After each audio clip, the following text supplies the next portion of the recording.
और खबर है नीट पेपर लीक मामले में बड़े खुलासे से जुड़ी हुई। पुणे में कोचिंग छात्रों के नोटबुक में मिले हैं हैंड रिटन सवाल। 60 पन्नों में हैंड रिटन सवाल मिले हैं यहां पर, यानी कि हाथ से लिखे हुए नोटबुक में मिले सवाल 3 मई की परीक्षा में आ गए। मोटे गांवकर ने छात्रों को हाथों से लिखकर ये सवाल दिए थे। बड़ी खबर आपके सामने, जो खुलासे नीट मामले में हो रहे हैं। 10 गिरफ्तारियां हो चुकी हैं। पुणे से गिरफ्तारियां यहां पर हुई हैं और इस सब के बीच अब हाथों से लिखे हुए सवाल कैसे छात्रों तक पहुंचे, इस बारे में भी जानकारी निकलकर सामने आई है।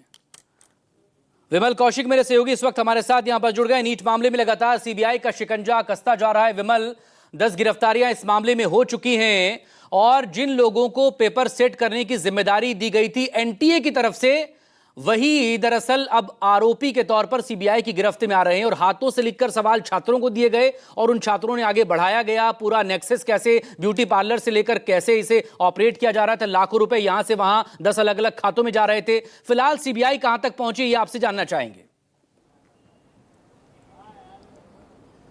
जी बिल्कुल, देखिए इस पूरे मामले में जो 10 गिरफ्तारियां हुई हैं उनमें सबसे महत्वपूर्ण है ये 4 गिरफ्तारियां जो कि प्रोफेसर्स की हुई हैं, चाहे वो प्रोफेसर शिवराज मोटेगांवकर हो, चाहे प्रोफेसर मनीषा वाघमारे हो, चाहे प्रोफेसर दूसरी जो मनीषा है बॉटनी प्रोफेसर वो हो, या फिर प्रोफेसर कुलकर्णी। और हर किसी में यही कहीं ना कहीं जांच में निकल कर आया है कि यहीं से तमाम क्वेश्चन जो है वो लीक हुआ। और न्यूज़ 24 के पास वो पूरी की पूरी कॉपी भी मौजूद है, जो 60 पन्नों का पूरा हैंड रिटन तैयार किया गया था, एक फॉर्मेट। और वही सवाल हैं जो 3 मई के पेपर में वो आए थे। वो तमाम सवाल हैं उसमें, उस 60 पन्नों की जो PDF तैयार करके उनको बाद में छात्रों को नोट कराया गया बाकायदा। और इसमें सबसे महत्वपूर्ण नाम है शिवराज मोटेगांवकर का, जिसने अपने कोचिंग सेंटर में वहाँ पर छात्रों को दिया और उन्होंने फिर आगे अपने जो और साथी छात्र हैं उनको दिया गया। इसी तरीके से पूरा तमाम सवाल जो है वो लीक हुए। और जब 3 मई को ये पेपर हुआ तो उसमें अधिकतर सवाल वही थे जो इस पूरे 60 पन्नों की PDF में तैयार किए गए थे, जो हाथ से लिखे गए थे।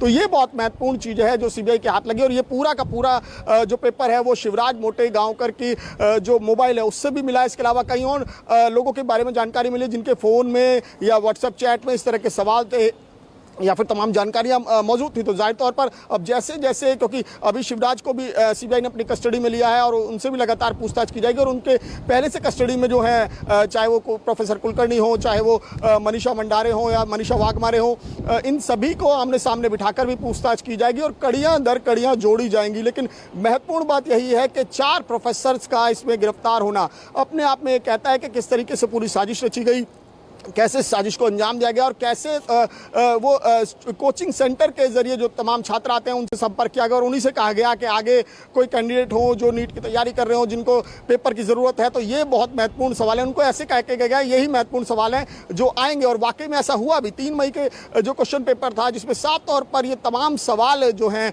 जो इस पूरे हैंड रिटन डॉक्यूमेंट्स में लिखे हुए हैं उसमें साफ तौर पर दर्ज हैं कि कौन कौन से सवाल बताएगा और कितने सटीक वो सवाल थे, वो तमाम सवाल आए हैं। तो साफ तौर पर इशारा है कि पेपर लीक एक बड़ी साजिश थी जिसके चलते ये तमाम गिरफ्तारियां और अभी आने वाले दिनों में इस मामले में और भी गिरफ्तारियां होंगी, इससे इनकार नहीं किया जा सकता जी। और सबसे अहम सवाल ये भी कि आखिर ऐसे टीचर्स जो हैं, लेक्चरर, प्रोफेसर, वो एनटीए के कॉन्टेक्ट में कैसे आए, एनटीए ने कैसे इन्हें हायर किया।